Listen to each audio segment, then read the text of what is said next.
wabarakatuh. Merci d'être présent pour cette nouvelle conférence du cycle de rencontres interreligieuses que la Grande Mosquée de Lyon et l'Institut français de civilisation musulmane organisent à l'occasion du mois béni de Ramadan. Comme vous le savez, c'est une initiative qui a déjà de nombreuses années, qui s'est tenue pendant assez longtemps dans les locaux même de la Grande Mosquée de Lyon, et puis pendant 2 ans en distanciel, comme on dit, en ligne, à travers les écrans pour cause de situation sanitaire. Et on est très heureux maintenant de nous retrouver en présentiel, même si on n'est pas très nombreux aujourd'hui. Peut-être est-ce dû à la fête de Pâques, peut-être est-ce dû au très beau temps qui règne sur Lyon. Nous sommes donc très heureux d'accueillir nos 3 intervenants pour cette 3e rencontre. Le pasteur Christian Bouzy de l'Église protestante unie de Lyon, Cheikh Abdeslam Souiki, qui est imam, théologien et intervenant à l'Institut de sciences et théologie des religions de Marseille, et enfin le maître Hassan Farashkian, qui est islamologue et avocat au barreau de Paris. Alors le thème de la rencontre d'aujourd'hui, c'est une question, comme souvent on le fait ici, les religions enseignent-elles suffisamment la connaissance et le respect de l'autre? Comment les religions présentent-elles les autres en général, et en particulier les autres d'autres confessions religieuses? Est-ce que cette connaissance est suffisamment explicite? Est-ce qu'elle entraîne au respect, ou est-ce qu'au contraire, il n'y a pas dans nos traditions des épines, en quelque sorte des germes de division qui devraient être réexaminés et éventuellement corrigés? Alors pour répondre à cette question, nous avons donc nos 3 intervenants qui prendront chacun la parole pendant une vingtaine de minutes, et après on aura un moment d'échange avec la salle. Je rappelle que la conférence est par ailleurs diffusée en direct sur Facebook. Voilà, alors on va commencer dans l'ordre de la fiche ici par le pasteur Christian Bouzy. Au bout d'un quart d'heure, je vous ferai un signe 5 comme ça. Voilà, merci de cette occasion qui m'est donnée de vivre avec vous cette rencontre. Je commencerai par dire que, à titre personnel, en tant que pasteur, je suis très attaché au dialogue interreligieux, et que la paroisse de l'Église protestante unie Lyon-Terreau, dont je suis pasteur depuis 7 mois maintenant, est une paroisse qui a à cœur effectivement de développer l'œcuménisme et le dialogue interreligieux. Alors, en tant que pasteur protestant, je n'ai pas la prétention de répondre à la question au nom de l'ensemble du christianisme, ni même au nom de l'ensemble du protestantisme, qui est assez diversifié, comme vous le savez. Donc je parlerai en mon nom propre, je parlerai à titre personnel. Cependant, ce que je vais dire, je crois, s'inscrit quand même dans la tradition du protestantisme. Peut-être pourrais-je dire, pour commencer, que le protestantisme se caractérise par une certaine diversité déjà. Il est loin d'être homogène sur le plan doctrinal, sur le plan spirituel. Il y a différents courants. Il y a bien évidemment des piliers, des dénominateurs communs entre nous, mais il y a aussi une très grande diversité. Et pour nous, cette diversité est plutôt une richesse qu'un obstacle pour vivre notre foi. Je partirai de plusieurs éclairages bibliques, si vous me permettez, puisque la Bible est l'autorité première à laquelle je me réfère, comme pour tout protestant d'ailleurs. C'est quelque chose qui nous caractérise, mais les catholiques aussi, sans avoir la prétention de parler pour eux. La Bible est aussi pour eux le principal ouvrage de référence. Je n'ai pas la prétention non plus de dire comment se vit le dialogue avec les autres, la connaissance des autres au sein de l'ensemble du protestantisme. Je n'ai pas d'études sociologiques, je n'ai pas de statistiques, je n'ai pas des éléments qu'il faudrait pour analyser comment, dans les faits, concrètement, nous vivons rapport aux autres. Mais je vais partir donc de la Bible, je vais partir des textes fondateurs pour nous, et montrer combien la Bible nous inspire, nous incite, nous appelle à être toujours en relation les uns avec les autres et à accepter nos différences. Je commencerai par le récit de la création en Genèse 1, récit que nous avons en commun avec les Juifs, mais dont il y a aussi de nombreuses évocations au sein du Coran. Pour ce qui concerne le récit de la création du livre de la Genèse, du chapitre 1, on peut dire que c'est une véritable éloge de la diversité, et donc de l'altérité. En effet, dans ce poème, l'action créatrice de Dieu consiste à mettre de la diversité là où au départ tout semble homogène et confondu. Nous sommes devant un océan primordial qui ressemble à une grande soupe, si je puis dire, où tout est mélangé, et Dieu s'efforce de différencier et de donner une existence singulière à chaque entité et à chaque être vivant, en les nommant par sa parole. Dans ce texte, on voit que la parole de Dieu est importante. La parole est là pour différencier les éléments.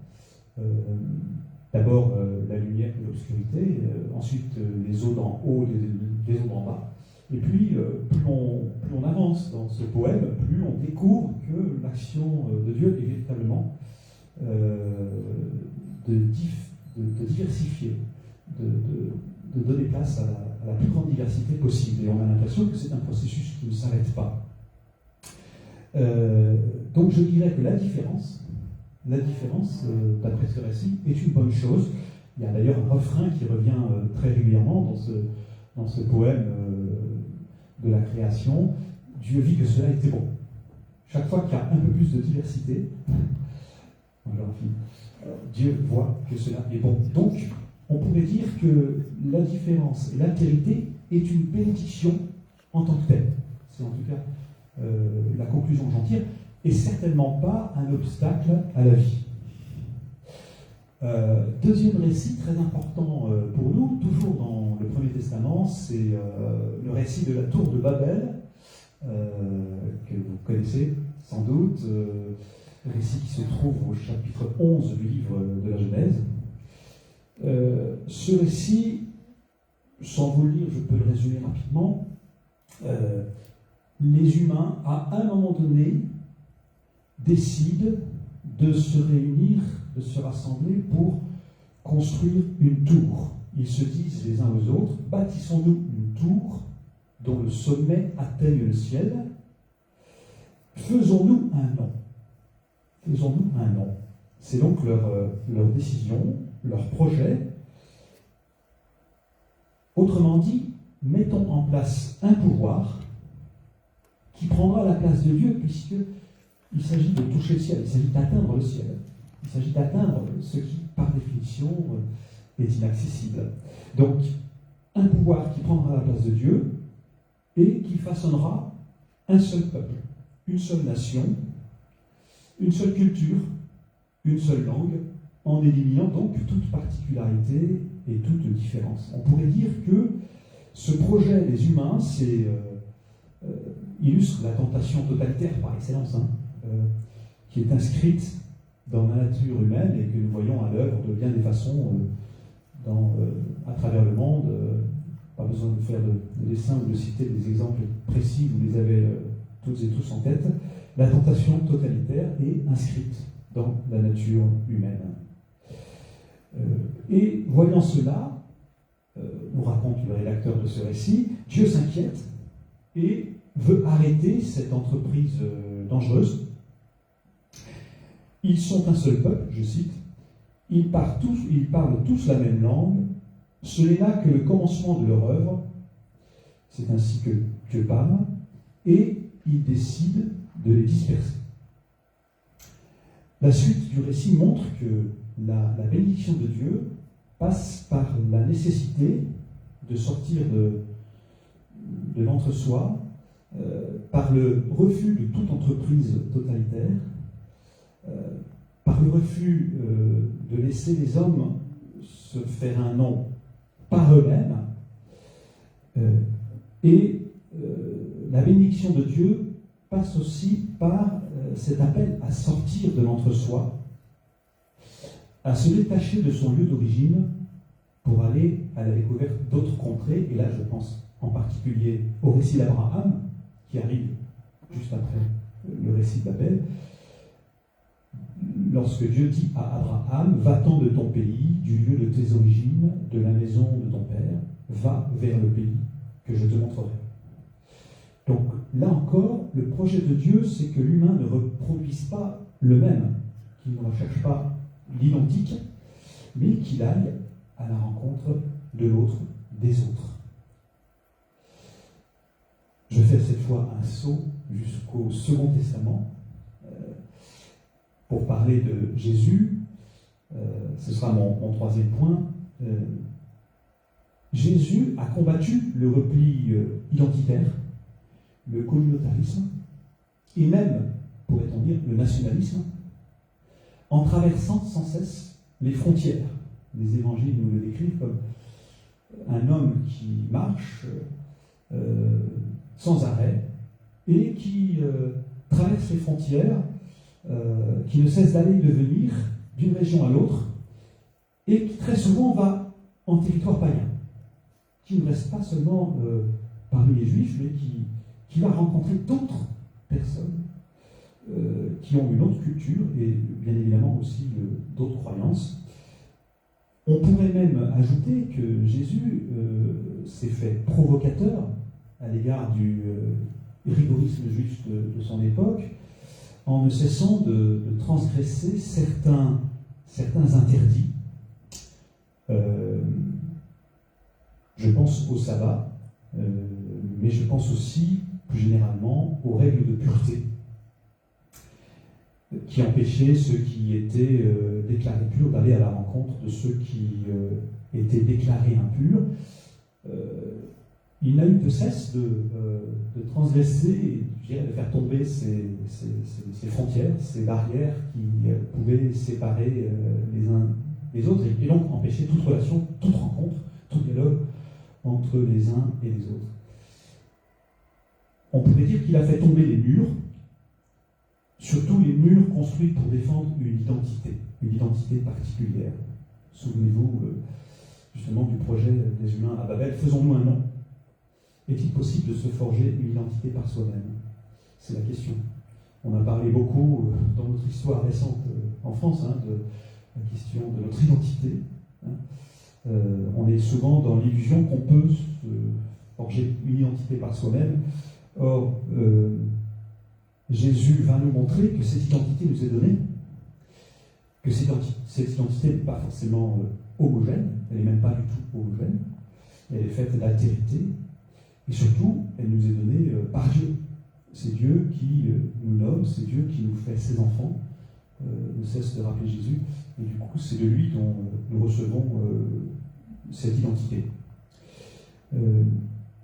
Donc, Jésus a vraiment œuvré dans le sens d'appeler ses contemporains à s'ouvrir à l'altérité, donc à accepter la diversité. On pourrait dire qu'à sa suite, les apôtres, et je pense en particulier à l'apôtre Paul, parce que je ne vais pas passer en revue l'ensemble des apôtres qui ont suivi Jésus, Paul, peut-être plus que tous les autres encore, refuse toute discrimination. Vous connaissez cette fameuse parole que l'on trouve dans le livre aux Galates, où Paul dit en Jésus-Christ, il n'y a ni juif, ni grec. Il continue, ni maître, ni esclave, ni homme, ni femme. Autrement dit, il n'y a pas de discrimination qui tienne devant Jésus-Christ. Que ces discriminations soient ethniques, sociales ou sexistes. Autre affirmation, toujours du point de vue de Jésus, je pense à ce dialogue qu'il a avec un spécialiste de la loi, un scribe, qui nous est rapporté dans l'évangile de Luc au chapitre 10. l'homme qui vient rencontrer Jésus, ce spécialiste de la loi, Jésus l'interroge. Il lui dit, mais pour toi, qu'est-ce que c'est l'essentiel? Qu'est-ce que c'est l'essentiel de la loi? Et ce scribe répond, tu aimeras le Seigneur ton Dieu de tout ton cœur, de toute ton âme, de toute ta force, de toute ton intelligence, et ton prochain comme toi-même. Jésus lui dit, tu as bien répondu. Il ajoute, fais ceci et tu vivras. Donc, respect et connaissance de l'autre, oui. C'est dans l'essentiel de cette loi que le scribe résume et que Jésus approuve après lui. Oui, c'est bien ça l'important, aimer son Dieu et en même temps aimer son prochain. Aimer son prochain quel qu'il soit. Le prochain là n'est pas, ne fait pas partie d'une caste, ou ne fait pas partie d'un groupe particulier. Et précisément, le scribe va vouloir prendre le dessus sur Jésus, si je peux dire, dans ce dialogue avec lui, en lui posant la question, mais oui, mais au fait, qui est mon prochain? Parce qu'il voudrait bien que le prochain soit quelqu'un de déterminé. Ça l'embête certainement que le prochain soit tout le monde, soit une personne qui appartient à un groupe avec lequel il n'est pas apparenté, ou avec lequel il n'a pas complicité, on peut l'imaginer. Et que fait Jésus? Il lui raconte la parabole du bon samaritain. Et cette parabole a ceci de particulier qu'elle met en scène la rencontre qui s'instaure entre deux individus que tout oppose. Je disais la rencontre, il faudrait que j'ajoute l'entraide qui va se tisser entre ces deux individus que tout oppose parce qu'ils sont de cultures différentes, ils sont de traditions différentes. L'un est juif, l'autre est samaritain. Et à cette époque, effectivement, les Samaritains et les Juifs étaient de traditions différentes et se considéraient bien souvent comme des ennemis. Et donc, en racontant cette histoire, où est mis en scène précisément l'aide apportée par un Samaritain à un Juif qui se trouve là sur le bord de la route blessé, en racontant cette histoire, Jésus met en scène une histoire d'entraide entre deux personnes qui au départ sont ennemies, comme s'il voulait appeler ses auditeurs à être solidaires les uns des autres, quelles que soient leurs différences de nationalité, de culture, de religion, et comme s'il voulait appeler des ennemis à devenir frères. Ça va jusque-là. Donc ça va loin.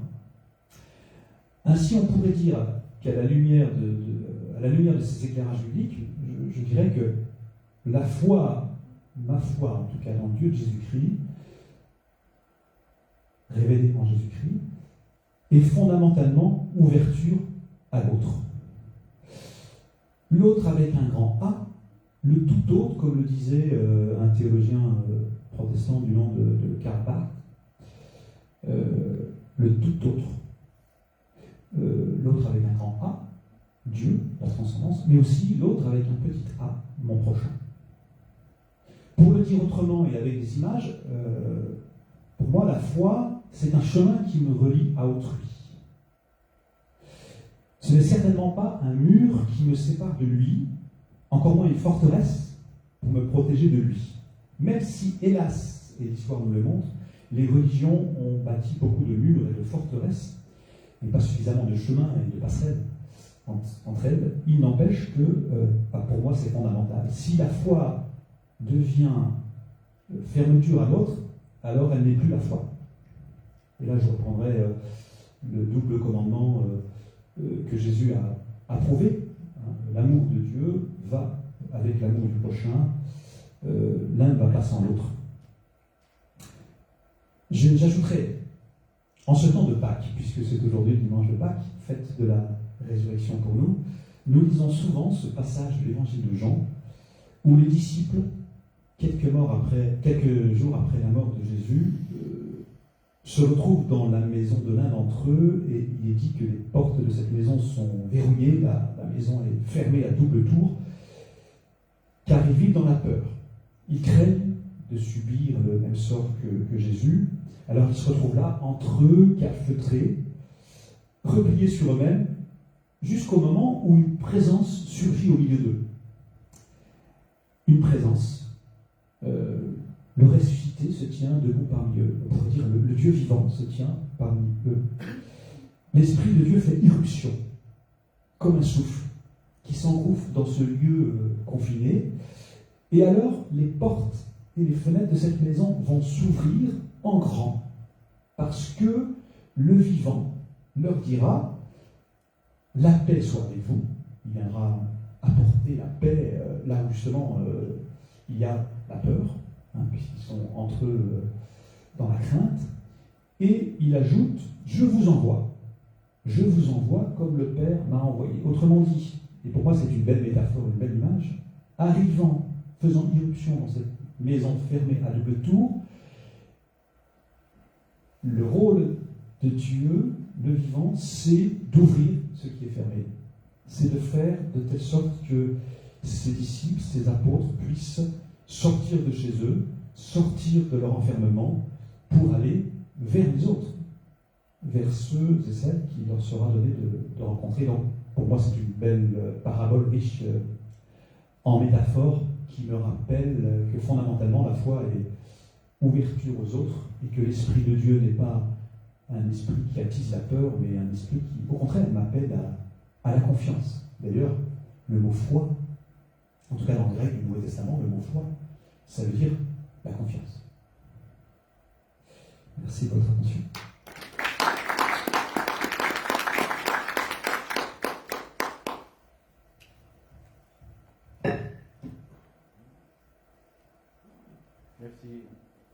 Merci, monsieur le pasteur.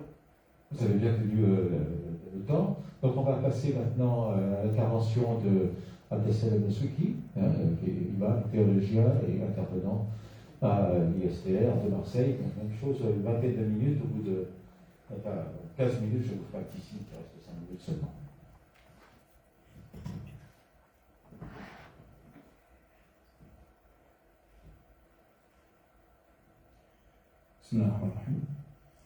Bonjour à toutes et à tous, salam alaikum wa rahmatullah.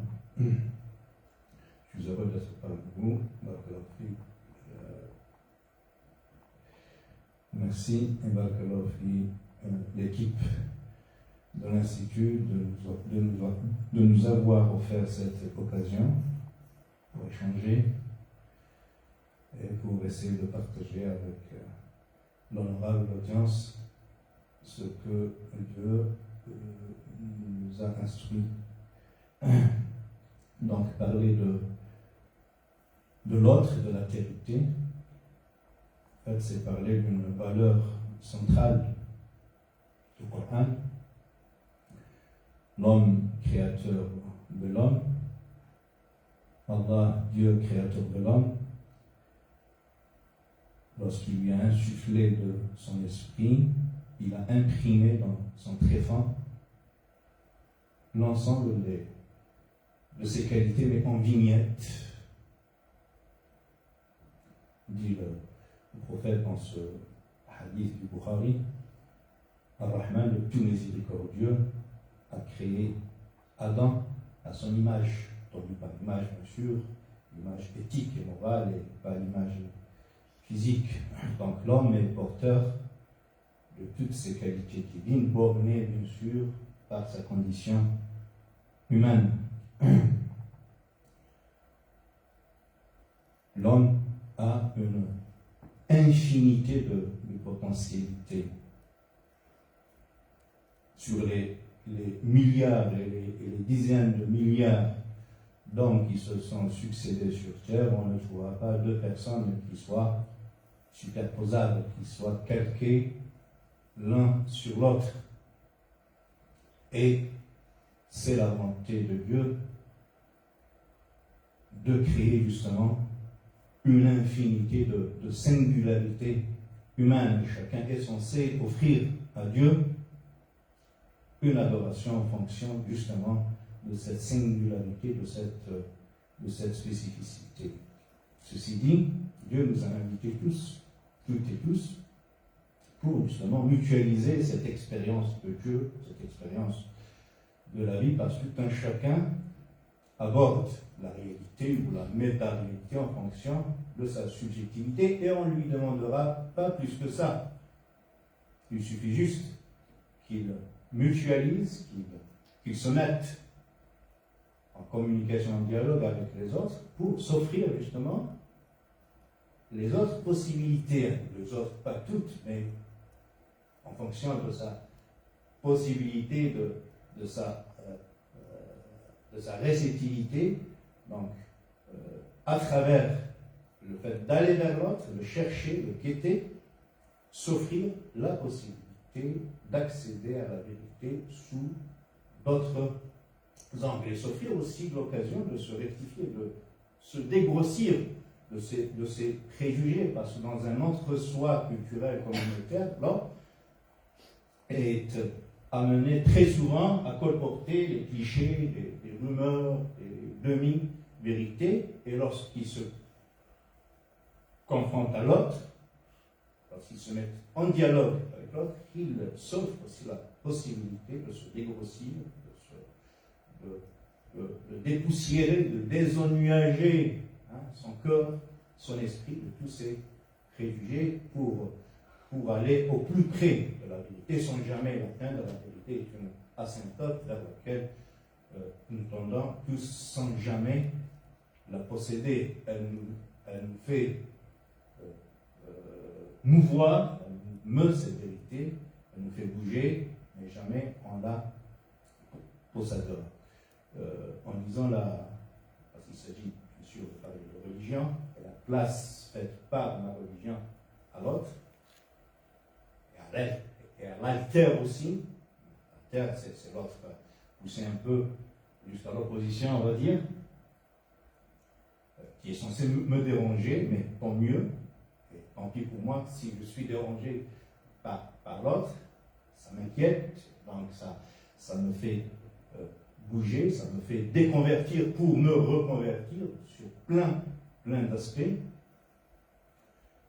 Dieu justement nous invite dans pas mal de Coran, pas mal de lieux coraniques, justement d'aller vers l'autre, pour vous, les hommes avec grande tâche, nous avons créé mâle et femelle, et nous avons multiplié en peuplade, en tribus, afin que vous vous entreconnaissiez. Et donc la finalité justement de cette pluralité, c'est de permettre à cette diversité de communiquer, de s'interculturaliser, parce que la langue elle est porteuse de culture aussi. Et les choses se font spontanément, parce que dans chaque culture, on trouvera des culturels, des éléments de culture nucléaire qui constituent le noyau de la culture, mais on trouve des culturels, mais des personnes aussi porteuses de ces éléments de culture qui sont sur la périphérie, comme des électrons de valence, et qui, eux, vont permettre justement la connexion entre les différents atomes. Dans chaque communauté, on trouve un noyau constitué d'électrons, d'électrons nucléaires, mais d'autres électrons qui sont sur la périphérie, justement pour permettre plein d'interconnexions avec les autres cultures, avec les autres atomes culturels. Et Dieu nous invite à nous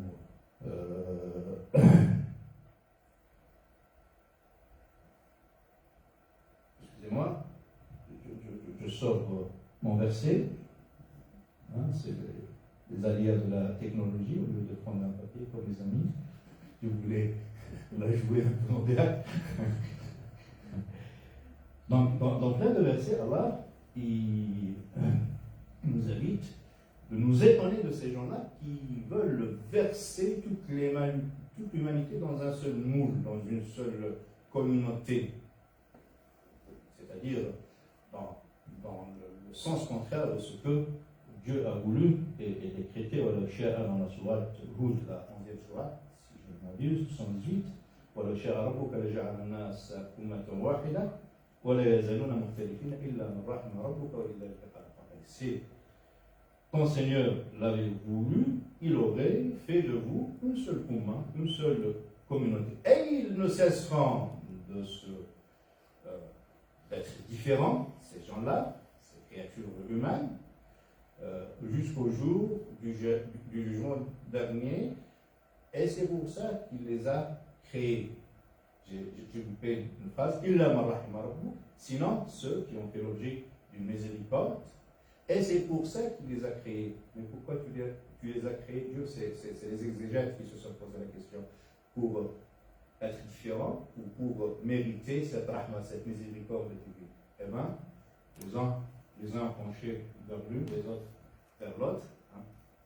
Les uns ont dit qu'il les a créés pour être divers et variés, les autres pour mériter la clémence de Dieu, et les autres, ils ont synthétisé pour dire qu'il les a créés pour être différents et pour mener à bien cette différence, la gestionner, cette différence, la manager de la meilleure manière et mériter justement la miséricorde la miséricorde de Dieu. Il me reste quelques minutes une dizaine de minutes. Dans un autre verset, pas loin du sens de celui-là, Dieu nous dit clairement que cette diversité installée dans les humains a pour finalité de nous stimuler, en fait, pour nous pousser à rivaliser dans le bien. Parce que dans le premier verset que j'ai cité, vous avez créé hommes et femmes multipliés en peuple, tribus, afin que vous vous entreconnaissiez. Inna akramakum indallahi atqakum. Le plus vaillant d'entre vous aux yeux d'Allah, c'est celui qui est le plus vertueux, le plus pieux, qui est dans la plus de dynamique dans les bonnes œuvres. Voilà. Et donc, Dieu, justement, nous dit que cette diversification de l'espèce humaine est faite justement pour nous stimuler à rivaliser dans le bien.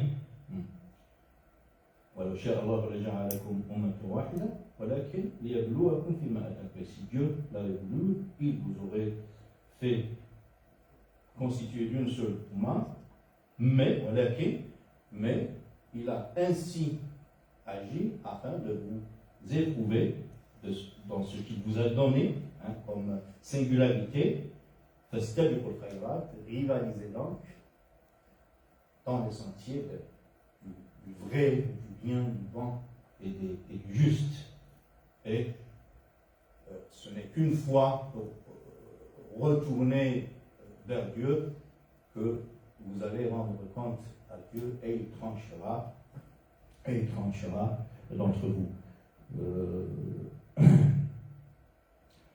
Dans la sourate le pèlerinage, en fait c'est un long paragraphe, je vais essayer de le ramasser, et j'espère ne pas le tronquer dans les 5 minutes qui nous restent. Dieu nous invite à pèleriner sur terre et être pèlerin de la vérité. قل سيروا في الأرض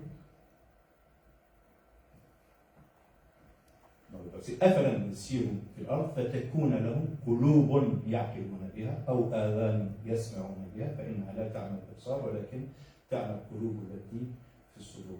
Ne pérégrinent-ils pas, ne voyagent-ils pas sur terre, les différentes contrées, les différents horizons culturels, dans les livres aussi pour explorer, investiguer les cultures et les peuples d'avant eux, les différents moments de l'histoire, les différentes cités et civilisations, afin de développer cette intelligence du cœur. Et là, c'est une intelligence au cœur, pas au cerveau. Les cœurs. Développer cette intelligence du cœur, aiguiser l'œil du cœur, disait Chian dans son livre.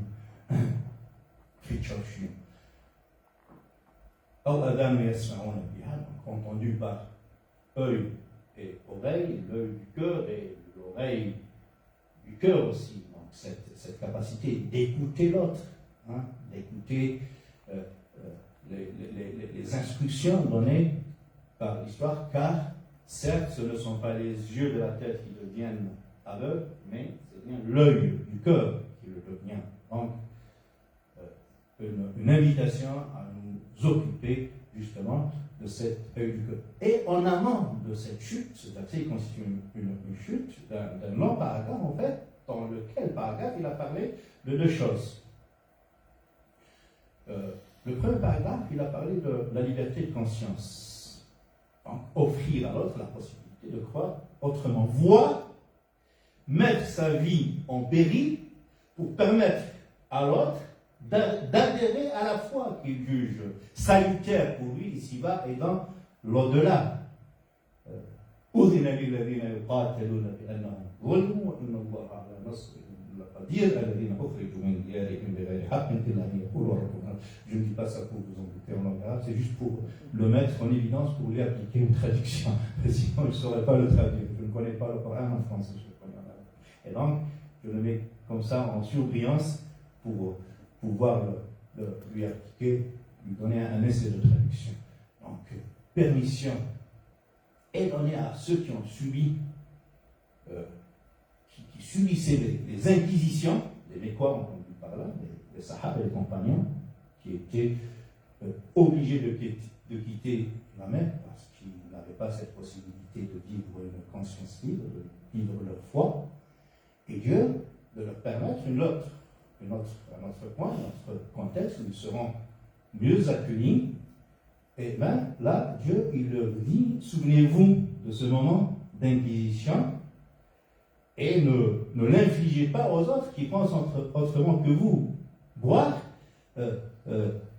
opposez-vous à toutes sortes de persécutions qui touchaient éventuellement d'autres priants et d'autres fidèles comme vous. وَلَوْلَا دِفَاعُ اللَّهِ النَّاسَ بَعْضَهُمْ بِبَعْضٍ لَهُدِمَتْ صَوَامِعُ وَبِيَعٌ وَصَلَوَاتٌ وَمَسَاجِدُ يُذْكَرُ فِيهَا اسْمُ اللَّهِ كَثِيرًا.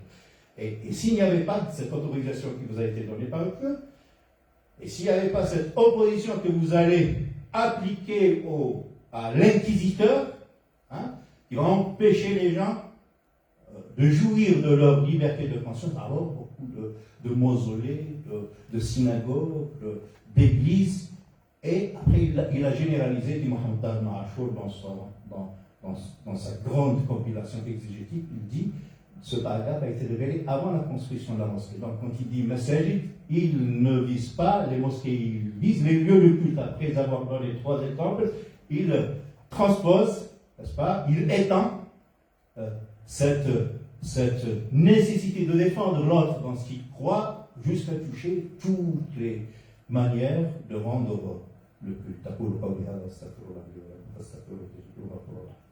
C'est bon? Je les reprendrai dans la discussion.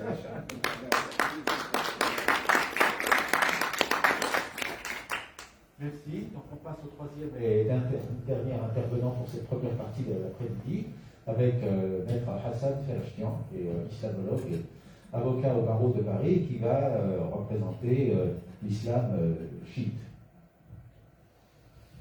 Salam alaikum. Bismillah ar-Rahman ar-Rahim. D'abord, je suis très content d'être parmi vous et je remercie l'Institut pour m'avoir invité. Et je suis heureux d'être ici parmi vous et les participants que j'ai bien bénéficié de leur discours. La question est une question vraiment, on peut dire, très intéressante et très compliquée. Qu'est-ce que vous attendez comme réponse? Si je dis oui, la religion, les religions enseignent suffisamment la connaissance et le respect de l'autre. Si je dis oui, les religions, ils enseignent ça, vous rigolez de moi. Vous dites comment ils enseignent? Les musulmans, ils sont en train de tuer. Les chrétiens, ils ont tué dans l'histoire. Les juifs, ils sont en train de se tuer. Bravo, c'est quelle religion qui est en train d'apprendre suffisamment pour respect des autres? C'est le respect qu'on trouve dans de la religion. D'accord. Je ne peux pas dire oui. Dans ce cas-là, je dois dire non. Si je dis non, après vous dites, alors, ça sert à quoi cette religion-là? Pourquoi religion? Religion, ça veut dire quoi?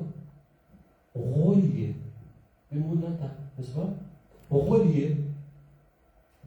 Ces religions, ils ont venu pour nous relier et ils ne nous enseignent pas pour connaissance ni pour respect de l'autre.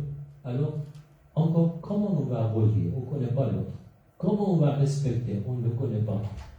En tout cas, c'est une question un peu piège. Donc, je ne sais pas si M. Lapton qu'il a préparé cette question ou non, mais je dois dire la question, vraiment, c'est une question piège, mais très importante et très intéressante. Et il faut parler de cette question, je pense qu'on peut parler pendant des heures de cette question pour avoir la réponse. C'est notre question essentielle. Est-ce que la religion est capable ou non? Je suis entre les deux voisins, je commence par une phrase. Au commencement, c'était la parole. En fait, je vous raconte une petite histoire. Parce que quand on parle des autres, ça veut dire déjà il y a un je, moi, un nous et un autre. Et comment était créée cette histoire de je, moi, nous et vous, les autres?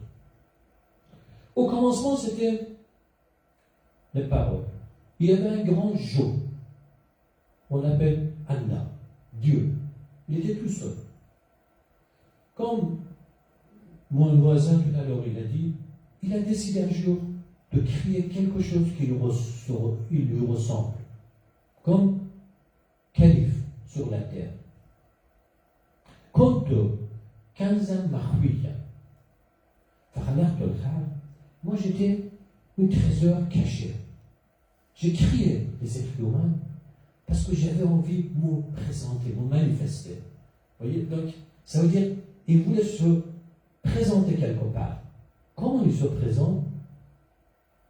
C'est indéfini. Comment il peut se présenter pour les définis?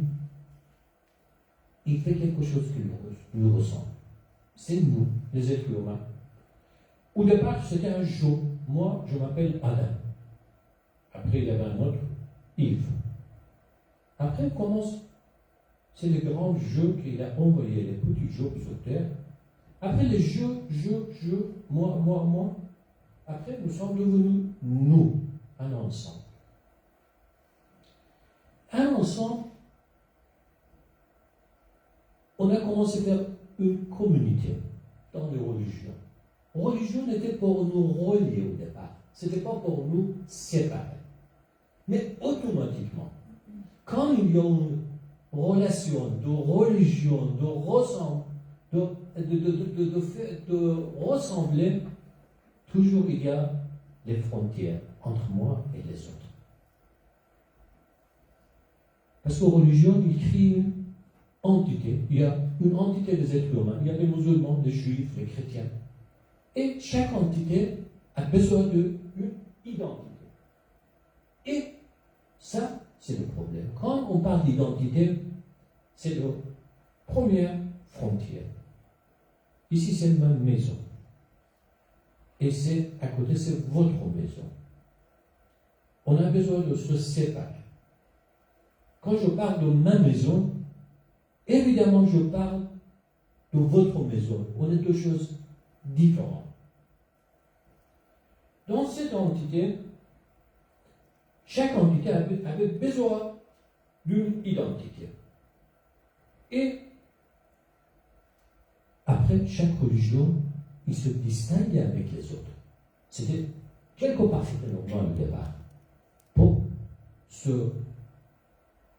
Pour garder son indépendance, son identité. Si dans l'identité, il n'y a pas les éléments qui nous séparent des autres, ce n'est pas identité. Par exemple, si on parle d'identité de Français, on dit que les Français sont des gens qui ont d'opéra. Ils ne séparent pas les identités avec les autres nations. Donc, C'est pas. Il faut distinguer avec des adjectifs, des qualités spécifiques au peuple français. Dans ce cas-là, on peut dire identité française. Sinon, c'est l'identité des autres pays. Pareil dans la religion, pareil. Dans la religion, au départ, c'était pour se distinguer avec les autres. Mais ça, c'est l'origine du problème. Au départ, ils ont dit, oh, Ya ayyuhalladhina amanu. C'était nous, dans le Coran, c'était nous. Nous, on était mu'min. Et les autres, c'était quoi? Kafir. Et, dans le verset du Coran, Taqtuluhum haythu saqiftumuhum. Vous les tuez quand vous les trouvez. Ah bon? Donc. Et je parle de ces versets parce que ces versets sont des références parfois pour la guerre. Donc, oui, est-ce que la religion nous enseigne pour se connaître? Oui, parfois. La connaissance qu'il nous donne, ce n'est pas une connaissance, on peut dire dans ce cas-là, après je reviens. Je ne termine pas maintenant, je commence par, on peut dire, un autre raisonnement. Pour voir qu'est-ce qui se passe dans notre histoire. Ce n'est pas notre propre histoire, c'est l'histoire du judaïsme et du christianisme, c'est pareil, c'est un peu similaire. Il nous donnait une identité pour qu'on se sente indépendant comme un pays, comme dans un pays qui demande l'indépendance, il y a un drapeau. Il faut avoir un drapeau. Ce n'est pas le même drapeau que son voisin. Pour avoir une identité, pour la religion pareil. Il nous proposait des drapeaux. Et pour distinguer avec les autres. Il y a certains versets dans le Coran. Et quand il parle de nous, au départ c'était nous, ça veut dire musulmans. En face de nous c'était kafir. Pour nous c'était mécois. Au départ, les musulmans, il avait un peu sympathie aussi avec les Ahlul Kitab, les gens de livres, chrétiens et juifs. Encore, c'était nous, Ahlul Kitab. En face de nous, c'était les autres, non Ahlul Kitab. Les gens qui n'ont pas les livres. Après, dans nous, musulmans, on a grandi, la famille a grandi. On dit musulmans. Même première division, c'était Muhajir et Ansar. Nous sommes Ansar, mais l'autre sont Muhajir. Déjà première, on peut dire distinction. Après, on est devenu chiite et sunnite. Dans le monde du chiite, pareil, on est devenu chiite de 4e an, de 7e an ou de 12e an. Dans le monde sunnite, pareil, parfois c'est différence, on peut dire interprétation dans les 4 grandes écoles. Et après, aujourd'hui, on peut dire 72 religions dans une religion. Alors, qu'est-ce qui se passe? Je continue l'histoire. Selon notre histoire, ceux qui ont été témoins jusqu'à maintenant, on se bagarrait, on se tuait au nom de la religion. Et chacun d'entre nous, on pense à la fin du monde, c'est très beau. Chacun d'entre religion. On dit à la fin du monde, qu'est-ce qui arrive? Chaque religion, presque, donne une bonne perspective. Un Masih, ou quelqu'un sauveur, il arrive à la fin du temps. Mahdi, dans le monde musulman, mais avec différentes interprétations entre les chiites et les sunnites, sur la personne de Mahdi, celui qui est sauveur, à la fin du monde, on va être sauvé par quelqu'un qui va relier toutes les religions. Et enfin, après, on va partir vers, c'est la fin du monde, on va partir vers grand jeu. Inna lillah wa inna ilayhi raji'un. On est venu d'un grand jeu. Moi, toi, nous, les autres, on a vécu quelques siècles. Après, on repart vers lui.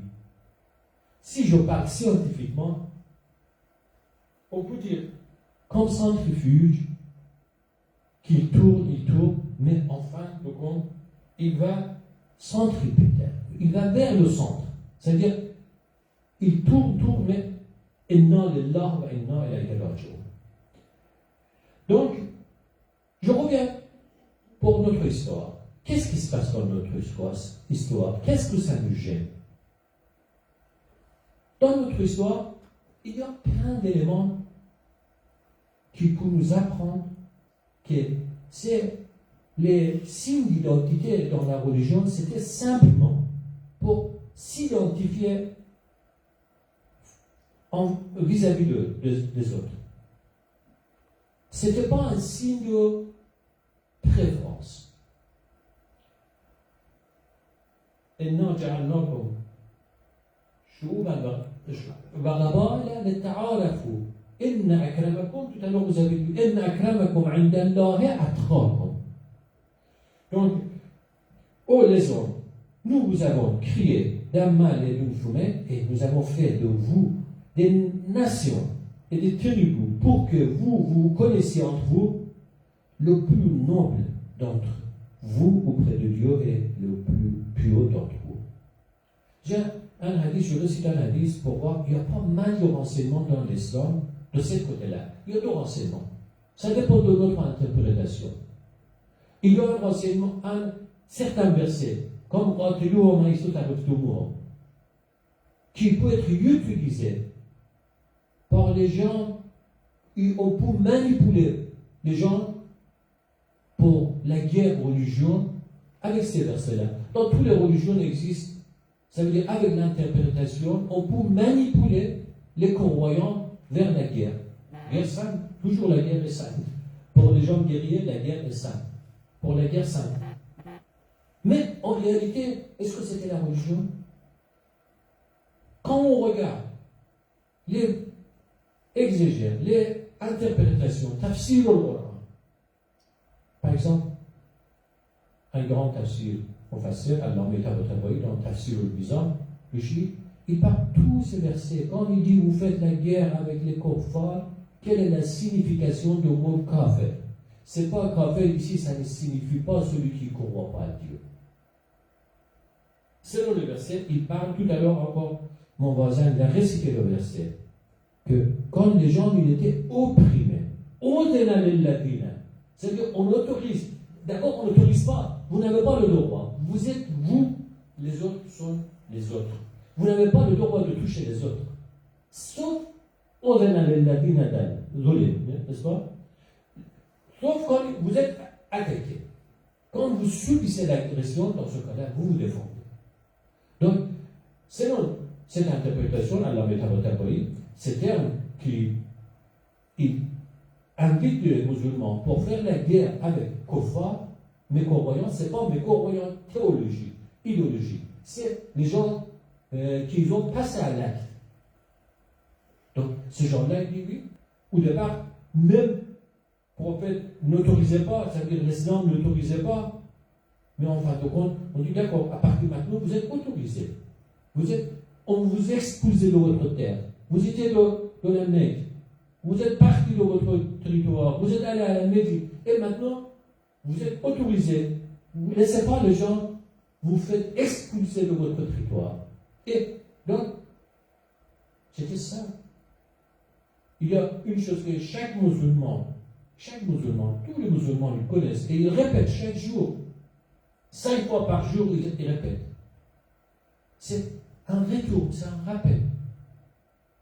À la fin de salat, on dit Assalamu alayka ayyuhan nabiyyu wa rahmatullah. D'abord, le musulman, il fait salam, la paix pour le prophète. Après, on revient sur la terre.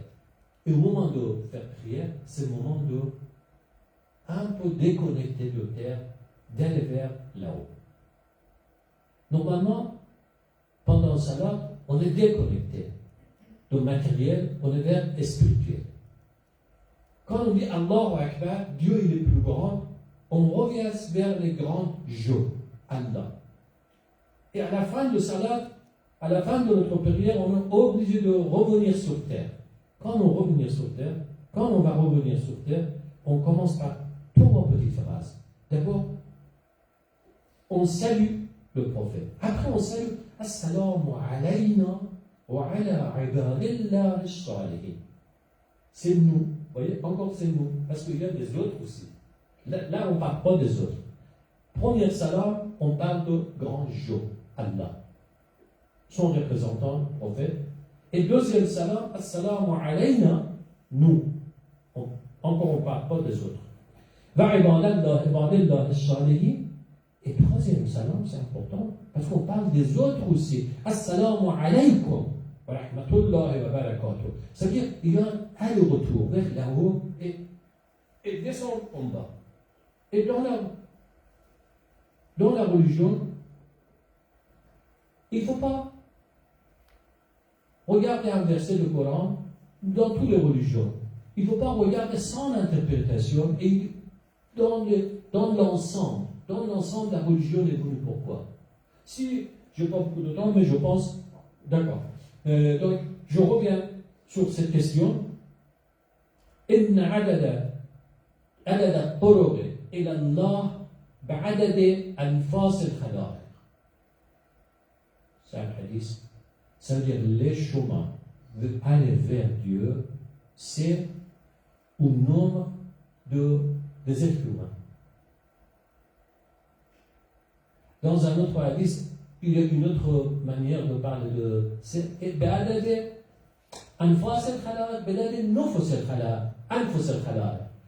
donc, ça veut dire, selon une version, le nombre d'aller vers Dieu, c'est le nombre des êtres humains. Aujourd'hui, on est 6 milliards, parce que dans ce cas-là, il y a 6 milliards de chemins pour aller vers Dieu. Mais, selon une autre version, respiration des êtres humains. Pourquoi peut-être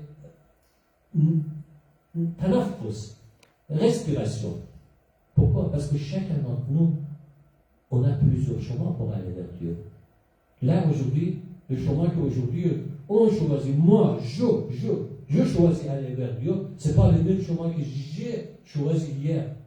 Et vous, pareil aussi. C'est-à-dire, chaque jour, on est en train de trouver un bon chemin pour aller vers bonne direction. Donc, pour résumer, on a besoin de relecture de notre histoire, de relecture de ce qui s'est passé dans notre histoire. Oui, la religion, il nous a donné au départ les outils pour faire la connaissance des autres. Même dans la religion, notre prophète, toujours il parlait de respect pour les autres. Le prophète, il dit, vous êtes comme les dents d'un pain. Je vais finir par deux choses.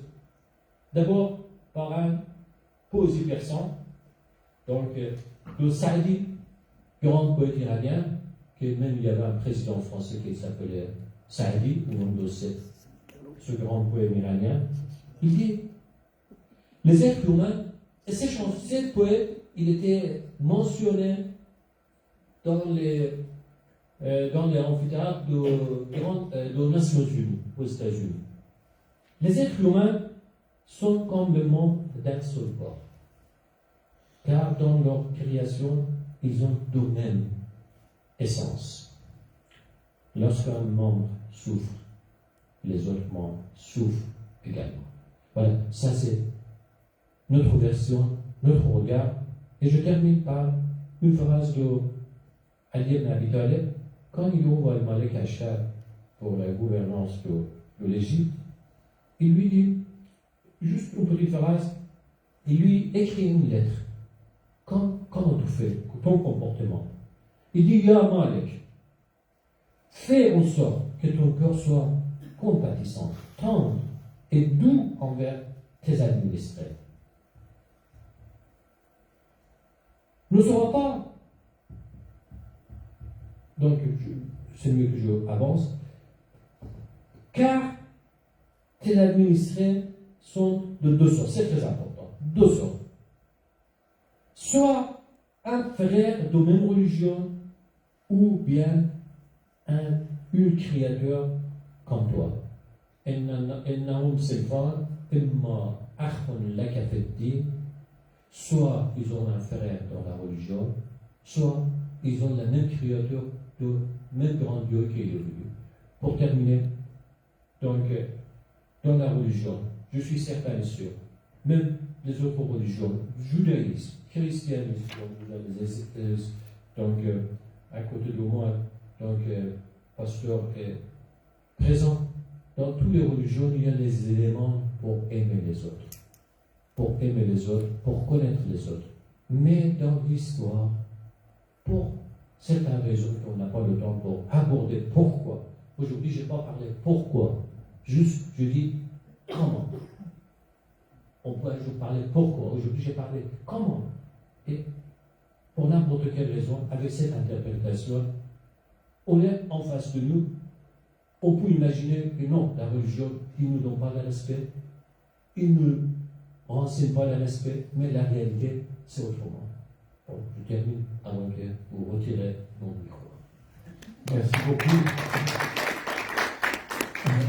Merci beaucoup à tous trois d'avoir essayé de répondre à cette question complexe et un peu ambiguë. Effectivement, vous l'avez bien soulevé. On a bien compris que dans... alors le judaïsme n'était pas présent.